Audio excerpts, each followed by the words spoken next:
1 Tawarikh pasal 23 ayat 1-32. Orang Lewi dibagi dan diberi tugas.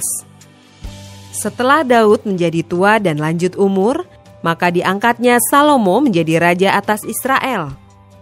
Ia mengumpulkan segala pembesar Israel, juga para imam dan orang-orang Lewi. Lalu dihitunglah orang-orang Lewi yang berumur 30 tahun ke atas, dan jumlah orang-orang mereka dihitung satu demi satu. Ada 38.000 orang. Dari orang-orang ini 24.000 orang harus mengawasi pekerjaan di rumah Tuhan. 6.000 orang harus menjadi pengatur dan hakim. 4.000 orang menjadi penunggu pintu gerbang, dan 4.000 orang menjadi pemuji Tuhan dengan alat-alat musik yang telah kubuat untuk melakukan puji-pujian. Kata Daud, juga Daud membagi-bagi mereka dalam rombongan menurut anak-anak Lewi, yakni Gerson, Kehat, dan Merari.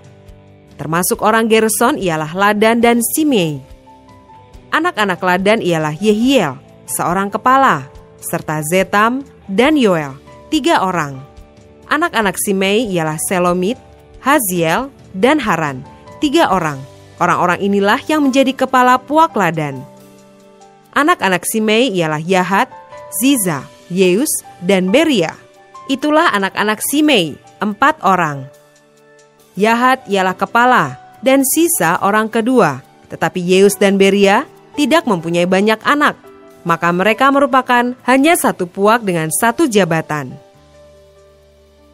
Anak-anak Kehat ialah Amram, Yishar, Hebron, dan Uziel, 4 orang.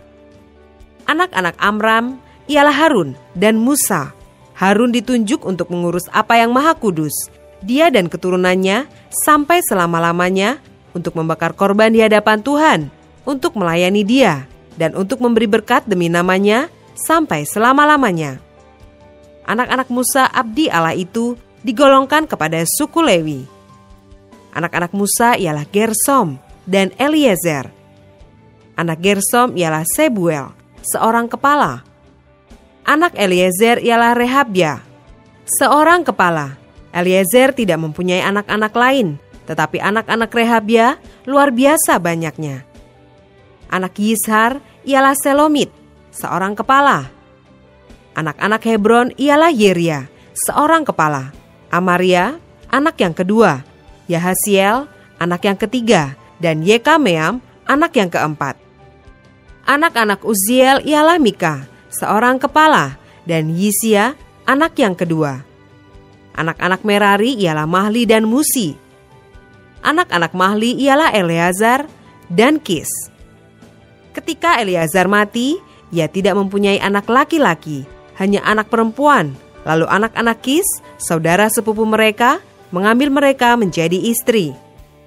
Anak-anak Musi ialah Mahli, Eder, dan Yeremot, 3 orang. Itulah Bani Lewi menurut puak mereka, kepala-kepala puak mereka. Pada waktu mereka dicatat seorang-seorang sesuai dengan bilangan nama mereka, orang demi orang, yang berumur 20 tahun atau lebih. Merekalah yang harus melakukan pekerjaan untuk ibadah di rumah Tuhan.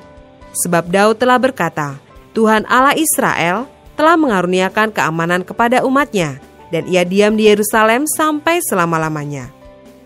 Dengan demikian tidak usah lagi orang Lewi mengangkat bait suci dan segala perkakas yang dipakai untuk ibadah di situ. Sebab sesuai dengan titah Daud yang belakangan, mereka yang didaftarkan dari anak-anak Lewi ialah yang berumur 20 tahun ke atas.